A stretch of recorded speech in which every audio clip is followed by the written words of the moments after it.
அஸ்ஸலாமு அலைக்கும்.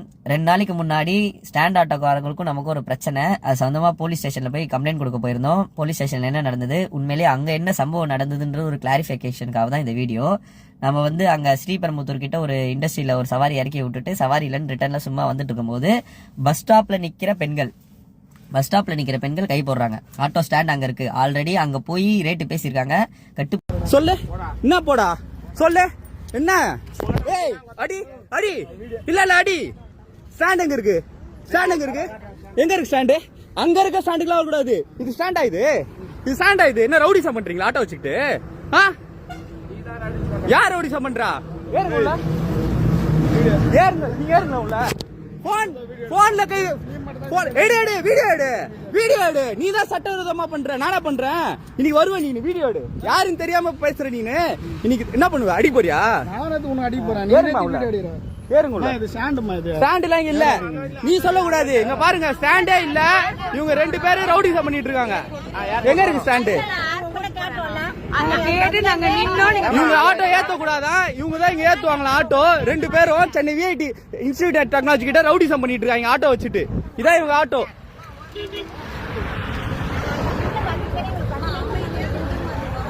எடு. நான் என்ன பண்ணேன்? நான் என்ன ஆட்டுக்கல்ல ஆளாளுக்கு உள்ள விட்டு எடுக்கிறேன். தாராளமா எடு. நீ யாரு என்ன சொல்றதுக்கு? எடு எல்லாத்தையும் எடு. நீங்க ஏறுங்க ஆட்டோல. நீங்க ஏறுங்கம்மா. நீ யார் சொல்றதுக்கு அது ஏறக்கூடாதுன்னு? நீ யார் சொல்றதுக்கு? ஆட்டோ எங்க இருக்கு ஸ்டாண்டு? அங்க இருக்கு ஸ்டாண்ட். அங்க போய் ஏத்த ஆட்டோவை போ. ஏறுங்கம்மா நீங்க ஏறுங்க. போலீஸ்க்கு போன் போடுங்க. ராபிடோ தான். ஊபர்ல புக் பண்ணுங்க. வாங்க ஊபர்ல போடுங்க. நான் எடுக்கிறேன் உடனே. என்ன பேசணும்? ஆமா புக் பண்றாங்களா? புக் பண்ணனால எடுப்பா. புக் பண்ணனால கையெடு. நீ யாரு நடிக்கிறதுக்கு? என்ன ஸ்டாண்டு? ஆமா அத கை பிடிக்கிறியா? நான் கை பிடிச்சனா? இல்ல போல முடியாது. நீ யார் சொல்றது போ சொல்றதுக்கு? போலீஸ் போன் போடு. நீ யார் சொல்றது போன் போடுறதுக்கு? என்ன சொல்லுங்க? எடுக்கிறாரு என்ன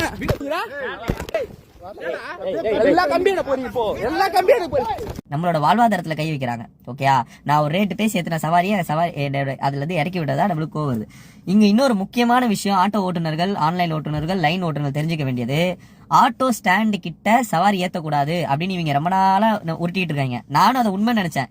100 மீட்டர் கிட்ட நம்ம சவாரி ஏத்தக்கூடாது போல அப்படின்னு நினைச்சேன். ஆனா அப்படி ஒரு சட்டமே இல்லைன்னு நம்ம வழக்கறிஞர் நம்மளுக்கு சொல்லும் போதுதான் தெரியுது. என்ன சட்டம் இருக்குன்னா, இப்ப நீங்க போய் ஸ்டாண்ட் அனுமதி கேட்கறீங்கன்னு வச்சுக்கோங்க போலீஸ் கிட்ட. 100 மீட்டருக்குள்ள ஆல்ரெடி ஒரு ஸ்டாண்ட் இருந்தா உங்களுக்கு அனுமதி கொடுக்க மாட்டாங்க.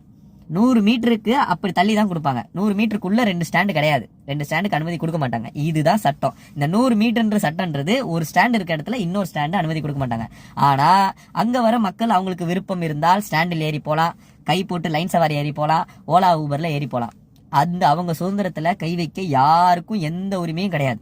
அதே மாதிரி ஒரு ஆட்டோ ஓட்டுநருக்கு அரசாங்கம் பர்மிட் கொடுத்துட்டா நீங்க எங்க வேணாலும் ஆட்டோ ஏத்தலாம், பேசஞ்சர் இறக்கலாம். இங்க ஏத்தக்கூடாது, அங்க ஏத்தக்கூடாது, ஸ்டாண்டு கிட்ட ஏத்தக்கூடாதுன்னா எந்த ரூலும் கிடையாது. இவங்க ரொம்ப நாளா மக்களையும் எல்லாரையும் முட்டாளாக்கிட்டு இருக்காங்க. ஓகே, ஸ்டாண்டு கிட்ட சவாரி ஏத்தக்கூடாது, ஸ்டாண்டு கிட்ட சவாரி அங்க போய் நிறுத்திங்க, ஸ்டாண்ட் இருக்கு. என்னமோ இவரு அரை கிரவுண்ட்ல ஸ்டாண்டு வாங்கி போட்டு அங்க ஸ்டாண்ட் வச்சிருக்கிற மாதிரி. அரசாங்கம் பாவம் ஆட்டோ ஓட்டு பழிச்சிட்டு போறான் அப்படின்னு ஒரு பொது இடத்துல, மக்களோட இடத்துல ஒரு அனுமதி கொடுக்குது. அந்த அனுமதி வாங்கி வச்சுட்டு என்னமோ அந்த ஏரியாக்கே இவங்க தான் தாதா மாதிரி இங்க ஏத்தாத அங்க ஏத்தாதன்னு. இது நம்மளுக்கு இன்னைக்கு நேத்து இல்ல, பல வருடங்களா இது மாதிரி ஸ்டாண்ட் அல்லாத லைன்ல ஓட்ட ஆட்டோ ஓட்டுறதுக்கும் ஓலா ஊபர் ஓட்டுறவங்களுக்கும் இவங்களோட பிரச்சனை இருக்கு. நாம பண்ணு சும்மா நிப்போம், ஓலா ஊபர்ல சவாரி வருதானே நம்மளை துரத்துவானுங்க. போ இங்கெல்லாம் நிக்காது, முன்னாடி போ. அப்பெல்லாம் நம்மளுக்கு கோவம் வரும். சில டைம் நீ யார் என்ன போ சொல்றதுக்குலாம் சண்டை போட்டுருக்கோம், விட்டுருவோம். ஆனா இன்னைக்கு ஒரு சவாரி இறக்கி விட்டு வந்தா நம்மளுக்கு கோவம் வருது. சரிங்களா? அப்ப இது நீங்க தெளிவா தெரிஞ்சுக்கோங்க. ஸ்டாண்டு கிட்ட சவாரி ஏத்தக்கூடாதுன்னு சொல்றதுலாம் பொய். ஓகேயா? இப்போ ஒரு ஓலா ஊபர்கார புக் பண்றாங்க, ஸ்டாண்டு கிட்ட ஏத்துறானே, அவனை கேட்பியா? நீ என்ன கேட்டல? இதே அந்த மக்கள் ஓலா ஊபர்ல புக் பண்ணி நான் போய் என்ன கேட்பேன்? கேட்க முடியுமா உன்னால?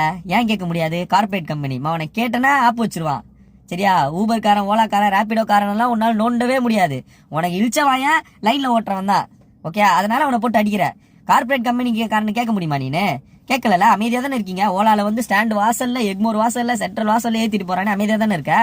அப்போ நீ உன்னோட பலவீனமானவ யாருன்னு பார்த்தா அவங்க கிட்ட எகிர்ற. அப்படிதான் அவங்க நம்மளுக்கு அன்னைக்கு நம்ம கிட்ட எகிர்னாங்க. எகிர்னோடனே நம்ம என்ன பண்றோம்னா, ஸ்டாண்ட் எங்கேயோ இருக்கு. நான் கூட என்ன நினைச்சேன்னா, ஸ்டாண்டு கிட்ட ஏத்தக்கூடாதுன்னு தான் நானுமே இவ்வளவு நாள் நினைச்சிட்டு இருந்தேன். அப்ப நம்ம சொல்றோம் ஸ்டாண்ட் அங்க இருக்கு காலேஜ் இதுல, இவங்க பஸ் ஸ்டாப்ல நின்று ஏறாங்க, நீங்க ஏன் என்ன தடுக்கிறீங்கன்னும் போது நம்மள என்ன பண்றாங்க, நம்ம போனை புடுங்க வராங்க, நம்மளை போட்டு அடிக்கிறாங்க. ஓகேயா. அப்போ நம்ம வீடியோ எடுத்துட்டு கொஞ்சம் தூரம் தள்ளி போய் நிற்கிறோம். போலீஸ்க்கு 100க்கு ஃபோனை போட்டு ஒரு 200 மீட்டர் ஸ்டாண்டெல்லாம் தள்ளி போய் நிற்கிறோம். தள்ளி போய் நின்றுட்டு இருக்கிறோம், போலீஸ்க்காக வெயிட் பண்ணிட்டு இருக்கோம். ஒரு ஆட்டோல 7-8 பேர் திரும்பி கும்பலா வந்து கையில கொம்பு எடுத்துட்டு வந்து போட்டு அடிக்கிறாங்க, எங்கெல்லாம் நிக்காதன்னு. ஓகே, பார்க்க ஏப்ப சப்பையா இருக்கிறான் அப்படின்னா திரும்பி அதையும் ஒரு வீடியோ எடுக்கிறோம். வீடியோ எடுத்துட்டு நாம என்ன பண்றோம்னா, போலீஸ் ஸ்டேஷன் போனா நமக்கு நல்லா தெரியும் என்ன ஆகும். ஒரு நாள் ஃபுல்லா லேட் ஆகும். கேஸ் எடுக்கணும்னா நம்ம ஒரு பெரிய ஆளா இருக்கணும், இல்ல ஒரு அட்வொகேட்டை கூட்டு போனா தான் போலீஸ் ஸ்டேஷன்ல எஃப்ஐஆர் போடுவான். ஓகே, இல்லன்னா நம்மள காத்து கிடக்க வைப்பான். இப்ப வா, நாளைக்கு வா, அப்ப சிஎஸ் தரேன், இப்ப தரேன்னுவா. சோ இது வந்து வீடியோ எடுத்துட்டோம், சரி நம்ம கிளம்புவோம் அப்படின்னு இன்னொரு சவாரி போட்டேன். அவர் பையனை சந்திச்சு தாம்பரம் போகணும்னா நான் அங்க ஸ்டாண்டு கிட்ட இருந்தா நடந்து வர அந்த பையன் அவங்களாம் ஓவரா ரேட்டு கேட்கறாங்கன்னு கிட்டத்தட்ட 13 கிலோமீட்டருக்கு 500 ரூபாய் கேட்டுருக்காங்க போல. அவன் வந்து 300 ரூபாய் தரேன்னு சொன்னான். சரின்னு அவனை ஏத்தலாம் நம்ம வந்து ஏத்திட்டு போறோம். போலீஸ் ஃபோன் பண்றாங்க நமக்கு. ஓகேயா, போலீஸ் ஃபோன் பண்ணி இது மாதிரி நான் வந்துட்டு பண்றாங்க. அப்போ நாம கால் பண்ணி இன்ஃபார்ம் பண்றோம். உடனே போலீஸ் வராங்க, அவங்களுக்கு நம்ம மதிப்பு கொடுக்கணும் அப்படின்றது. திரும்பி அந்த பையனை இறக்கி விட்டுட்டு போய் போலீஸ் கிட்ட போனா போலீஸ் எல்லாம் யார் யாருன்னு கேட்டாங்க. எல்லாரையுமே நம்ம சொன்னோம். அவங்களெல்லாம் அவங்க பைக்ல ஏத்திக்கிட்டாங்க. ஒரு 5 கிலோமீட்டர் அவங்க சொந்த வாகனத்துல தான் போலீஸ் வந்தாங்க 2 பேர். ஏத்திட்டு போன உடனே எஸ்ஐ கிட்ட போய் நம்ம வீடியோ காட்டணும்னா எஸ்ஐ நம்ம முன்னாடியே 2 குமாங்குத்து குத்துனாப்ல. நம்மளுக்கு அப்பவே நம்மள அடிச்சாங்க, பதிலுக்கு அடிச்சிட்டாங்க. சரின்ட்டு போயிடலான்ற ஒரு சிந்தனை வரும்போது தான் நம்மளுக்கு ஒன்று தோணுது, இது இன்னைக்கு நேற்று பிரச்சனை இல்ல, இது நமக்கு மட்டும் நடக்கிற பிரச்சனை இல்ல, இது தமிழ்நாட்டுல லைன்ல ஓட்டுற ஓலா ஊபர் ஓட்டுற எல்லா ஆட்டோகளுக்கும் இந்த பிரச்சனை இருக்கு. அப்ப இதுக்கு ஒரு எஃப்ஐஆர் போட்டு ஒரு வழக்கு போட்டாதான் இது வந்து மீடியால வரும், இது பேசு பொருளாகும். இவங்களோட அந்த திமிரை வந்து நம்ம வந்து கொஞ்சம் அடக்க முடியும், இவங்களோட அடாவடித்தனத்தையும் அராஜகத்தையும் கொஞ்சம் தட்டி வைக்க முடியுன்றதுக்காக நம்ம கேஸ் கொடுக்கலான்னு டிஸ்கஸ் பண்றோம். ஓகே, குரூப்ல போடுறோம். மக்கள் வந்து வராங்க. சரி, மக்கள் கிட்ட கேட்டு கேஸ் கொடுக்கலான்னு நம்ம வெயிட் பண்றோம். அப்படி வெயிட் பண்ணும்போது இன்ஸ்பெக்டர் வராரு. இன்ஸ்பெக்டர் என்ன சொல்றாருன்னா, எனக்கு விநாயகர் சதுர்த்தி வேலை இருக்குது, நான் நைட் 8 மணிக்கு தான் வருவேன் அப்படின்ட்டு போயிடுறாரு. இன்ஸ்பெக்டர் வந்து அப்படியும் சப்போர்ட் பண்ணிக்கிறாரு, இப்படியும் பேசிக்கிறாரு. ஓகேயா, நீ அங்க போய் ஏத்தன அதெல்லாம் அவர் கேட்கவே கூடாது. ஓலா ஊபர்ல ஓட்டுறவன் லைன்ல ஏத்துற கேட்கவே கூடாது. ஆனா அவர் என்ன பண்ணிடுறாருன்னா, ஒரு 2 மணி அரசியல்வாதி வருவாங்களா, ஸ்டாண்டுனா ஒரு கட்சிக்காரங்க வச்சிருப்பாங்க, ஒரு தலைவர் வச்சிருவாங்க. இவங்க அல்சாட்டியம் பண்ணுவாங்க, இவங்களை வெளில எடுக்கிறதுக்கு அவங்க வருவாங்க. சோ அதனால இன்ஸ்பெக்டர் என்ன பண்றாரு, நான் நைட் ஒரு 8 மணி ஆகுன்றாரு. சரி, நம்ம டிஸ்கஸ் பண்றோம், கம்ப்ளைண்ட் கொடுக்கலாமான்னு. எல்லாரும் ஒருத்தரா வந்து கெஞ்சுறாங்க, ஒருத்தரா வந்து மன்னிப்பு கேட்கறாங்க. ஓகேயா, நான் அப்போ சொல்றேன், என்ன அடிச்சாங்க, பதிலுக்கு அடிச்சிட்டாங்க, எனக்கு ஓகே தான், நான் எனக்காக நிக்கல, இது தொடரக்கூடாது, எந்த ஸ்டாண்ட்லயும் தொடரக்கூடாதுன்னா கம்ப்ளைண்ட் கொடுக்கலாமா என்னன்னு யோசிச்சுட்டு இருக்கோம். நிக்கிறேன், நம்ம மக்கள் வராங்க, அவங்க கூட டிஸ்கஸ் பண்றோம். மணி 2-3 ஆகுது. ஓகேயா, அப்புறம் ஒரு கட்டத்துல கம்ப்ளைண்ட் கொடுத்துருவோம் அப்படின்ட்டு போய் கம்ப்ளைண்ட் கொடுக்குறோம். கம்ப்ளைண்ட் கொடுத்தோன்னே அப்புறம் இன்ஸ்பெக்டர் வராரு. நீ இவ்வளவு நேரம் கம்ப்ளைண்ட் கொடுக்கல, காலையில இருந்து நிக்கிற, எதுக்கு இவ்வளவு நேரம் கம்ப்ளைண்ட் கொடுக்கல நம்மள கேட்கறாங்க. ஓகே, நாம வந்து இவர் 8 மணிக்கு தான் வருவோம்னாரு நைட்டு. சரியா, அதனால டிஸ்கஸ் பண்ணிட்டு அவங்க வந்து மன்னிப்பு கேட்கறாங்க. ஓகே, அவங்களும் பெரிய ஆட்கள்லாம் இல்ல, நம்மள மாதிரி ஓட்டுநர்கள் தான். சரி, மன்னிக்கலாமா இல்ல எல்லாருக்குமான பிரச்சனையா இருக்கு இது, சோ இதுக்கு ஒரு தீர்வு காண கம்ப்ளைண்ட் கொடுக்காம யோசிச்சுட்டு இருக்கும்போது இன்ஸ்பெக்டர் என்ன பண்றாரு, இவன் எஃப்ஐஆர் கொடுக்க கம்ப்ளைண்ட் கொடுக்க வரான்றோன்னு நம்ம பக்கம் திரும்புறாரு. நீ தான் வந்து அவங்கள வந்து ட்ரிகர் பண்ற, நீ தான் வந்து வீடியோ எடுக்கிற, உன் போன்ல தானே எடுத்த, உன் போனை கொடு, உன் போனை கோர்ட்டுக்கு அனுப்பலாம், எஃப்ஐஆர் பண்ணுமா அப்படின்ட்டு நம்ம கம்ப்ளைண்ட் கொடுக்கும்போது என்ன பண்றது, அவாய்ட் பண்றதுக்காக நமக்கு எதனா திரும்ப இவன் போனை வாங்கி உள்ள எல்லாத்தையும் செக் பண்ணு, பாஸ்வேர்ட் போடு அப்படின்ட்டு நம்மளோட இப்போ போன் கொடுத்துட்டா நான் எப்படி ஆட்டோ ஓட்டுறது, நம்ம வாழ்வாதாரம் முடங்கி போகுதுல்ல. அப்ப நம்ம கூட வந்தவங்க வந்து அப்ப வேணாயா போனை வாங்கிட்டு வாயா போலான்னு சொல்லும் போது நம்ம என்ன பண்றோம், சரி சார் மன்னிப்பு கேட்டாங்க மன்னிச்சிடும் அப்படின்ட்டு ரிட்டர்ன் ஒன்று எழுதி கொடுத்துட்டு வந்துடும். இங்க எழுதி கொடுத்துட்டு வந்திருக்கான முக்கியமான காரணம் என்னன்னா, அந்த இன்ஸ்பெக்டர் வந்து போனை வாங்கினதுதான், போனை வாங்கி கோர்ட்டுக்கு அனுப்புவேன், கோர்ட்ல போய் போனை வாங்குன்றாரு. இது வந்து அந்த நமக்கு பெரிய சட்ட அறிவுலாம் கிடையாது. சரிங்களா, ஓரளவு தான் அடிப்படை சட்டம் தான் நமக்கு தெரியும். இப்படி போனை வாங்குறது சரியா தப்பா, போன் இல்லாம நம்மளாம் எப்படி இருக்க முடியும். அப்ப நம்மளுக்கு போன் வேணும்ன்றதுக்காக தான் அங்க வந்து நம்ம எழுதி கொடுத்துட்டு வரோம். சரிங்களா, மன்னிப்பு கேட்டாங்க, நான் மன்னிச்சிட்டேன் அப்படின்னு எழுதி கொடுத்துட்டு போனை வாங்கிட்டு வரோம். இது வந்து இந்த போலீஸ் ஸ்டேஷன்ல இந்த அணுகுமுறை இருக்குல்ல, ஒரு கம்ப்ளைண்ட் எடுக்கிறதுக்கு அணுகுமுறை, கம்ப்ளைண்ட் கொடுக்க வரவனையே குற்றவாளி ஆக்குறது, அவனையே போட்டு திட்டுறது. ஓகே, இது நிறைய தடவை நடந்திருக்கு. இது எல்லா தமிழகத்தில் உள்ள நிறைய போலீஸ் ஸ்டேஷன்ல வந்து நிறைய பேர் என்ன பண்றாங்கன்னா, கம்ப்ளைண்ட் எடுத்தா நமக்கு வேலை, நாம வந்து அதுக்கு ப்ரொசீஜரை ஃபாலோ பண்ணோம், அவனை அங்க பண்ணும் இங்க பண்ணுன்றதுக்காக அவாய்ட் பண்றாங்க கம்ப்ளைண்ட் பண்றதை. சாதாரண ஆட்கள் வரும்போது அவனையே வந்து இப்போ ஒரு பெண் கூட பாதிக்கப்படுறாங்க, அவங்கள நான் ஸ்டேஷன் கூட்டு போன ஒரு மகளிர் போலீஸ்க்கு, அந்த பெண்ணை வந்து திட்டுறாங்க, அந்த பொண்ணை கேரக்டர் அசோசியேஷன் பண்றாங்க, நீ சரியில்லை, நீ ஒழுக்கம் இல்லை அப்படி இப்படின்னு அந்த பொண்ணை வந்து ரொம்ப மன நோக்கடிக்கிறாங்க. ஏன், கம்ப்ளைண்ட் கொடுக்க வந்தாலாம், இவங்களுக்கு கம்ப்ளைண்ட் கொடுத்தா இவங்களுக்கு வேலை வந்துருமா, அதனால என்ன பண்றாங்க, அந்த பொண்ணை திட்டி அனுப்பிச்சிடுறாங்க. அப்ப இது மாதிரி வந்து சாதாரண மக்கள் போலீஸ் ஸ்டேஷன் போகும்போது காவல்துறையோட அணுகுமுறை எப்படி இருக்குன்னா, எப்படியாவது இது கம்ப்ளைண்ட் ஆகாம அவாய்ட் பண்ணிடணும், அப்படியே அவங்களுக்குள்ள பேசி முடிச்சிடணும் அப்படின்றாங்க. நாம வந்து நமக்கான இதுக்கு அடிச்சுட்டாங்க, சரி ஓகே முடிஞ்சு போச்சு. ஆனா இந்த பிரச்சனை தொடராம இருக்குன்னா கம்ப்ளைண்ட் ஆகணும்ல, அதுக்காக தான் நம்ம அவ்வளவு நேரம் நின்னோம், காலை 11 மணில இருந்து 7 மணி வரைக்கும் நின்னுட்டு அப்புறம் நாளைக்கு வான்றாங்க. எங்கேயோ இருக்குது அது. சரிங்களா, நாளைக்கு திரும்பி வர முடியுமா நம்மளால? சரி, இது வேலைக்கு ஆகாது, வேஸ்ட், சோசியல் மீடியால போட்டுட்டோம், மக்கள் கிட்ட போட்டுட்டோம், மக்கள் முடிவு பண்ணிக்கிட்டோன்னு. இன்னும் முக்கியமான விஷயம் என்ன தெரியுமா, அந்த வீடியோ டெலிட் பண்ணுன்னு சொன்னார் இன்ஸ்பெக்டர். ஃபோனை கொடு, எதுக்கு நீ சோஷியல் மீடியாவில் போட்டா இதனை இப்படி எடுத்து போட்டுக்கிட்டு என்ன விளம்பரம் தேட்டுறியா அப்படி அப்படின்ட்டு எஸ்ஐ கிட்ட ஃபோனை கொடுத்து டெலீட் பண்ணுங்கன்னாரு. நான் அதை டெலீட் பண்ண முடியாதுன்ட்டேன். அதில் மட்டும் ஸ்ட்ராங்காக இருந்தேன். டெலீட்லாம் பண்ண முடியாது சார், இது ஒன்று தான் எங்கள் பிரச்சனையை வந்து இது இருக்குது, சொல்யூஷன் இருக்குது, மற்றபடி எதுவுமே இங்கே நடக்கல, ஸோ டெலீட் பண்ண முடியாதுன்ட்டு என் கூட வந்து எல்லாம் டெலீட் பண்ண சொன்னாங்க. அது நான் டெலீட் பண்ண மாட்டேன்னு கோச்சிக்கலாம் வேற போனாங்க. சரி, அதை பற்றி நம்ம கவலைப்படலை. ஆனால் இன்ஸ்பெக்டர் டெலீட் பண்ண சொல்கிறாரு, ஃபோனை கொடு நான் கோர்ட்டுக்கு அனுப்புறேன்றாரு. ஸோ இப்படிலாம் நடக்கும்போது நம்ம என்ன பண்ணுறோம், ஃபோனை வாங்கிட்டு வந்துடுறோம். இதான் வந்து நடந்தது. அதுக்கப்புறம் அது இது மீடியாவில் வைரல் ஆகுது. இப்போ இன்னைக்கு நிறைய சேனலில் சத்தியம், புதிய தலைமுறை மற்றும் கலாட்டா நிறைய சேனலில் வந்து ரீச் ஆயிருக்கு. ஓகே, இது வந்து இந்த ஸ்டாண்ட் ஆட்டோ ஓட்டுநர்கள் திருந்தணும். உங்களை மாதிரி தான் நாங்களும் ஆட்டோ ஓட்ட வரோம். ஓகே, நாங்களும் காசு கொடுத்து வாங்கி பர்மிட் வாங்கி எல்லாம் லொட்டு லொசுக்கு எல்லாம் பில்லாம் போட்டு தான் வரோம். நீ இங்கே ஓட்டலாம், நீ ஓட்டக்கூடாதுன்னா நீ சொல்லக்கூடாது. சரியா, உனக்கு எப்படி உரிமை இருக்கு அப்படிதான் எனக்கு உரிமை இருக்கு. ஸ்டாண்டு போனா போது பொழைச்சிட்டு போறான்னு கவர்மெண்ட் ஒரு பொது இடத்துல உனக்கு ஸ்டாண்ட் அனுமதி கொடுத்துருக்கா, வரியா, ரேட்டு பேசுறியா, ஏத்து. இல்ல அவங்க உடன்பாடு இல்லைன்னா அவங்களோட உரிமை, பொதுமக்களோட உரிமை. நீங்க தான் ஏறணும், இவன் ஆட்டோல ஏறக்கூடாது, அவன் ஆட்டோல ஏறக்கூடாதுன்னா நீ அராஜகம் பண்ணக்கூடாது. ஓகே, 7 கிலோமீட்டருக்கு 1000 ரூபா கேட்கறான் ஒருத்தன். அன்னைக்கு ராயப்பட்டால ஒரு வெள்ளக்காரன் வரான், வெள்ளக்காரன் 7 கிலோமீட்டர் தான் 1000 ரூபா கொடுன்றான். நீ இப்படி அயோக்கியத்தனமா காசு கேட்கும் போது மக்கள் வந்து வேற லைன் ஆட்டோ நோக்கி போக தான் செய்வாங்க. அதெல்லாம் போகக்கூடாது, தடுக்கக்கூடாதுன்னா ரவுடிசம் பண்றியா, அராஜகம் பண்றியா? இது ஒரு ராபரி மாதிரி தானே.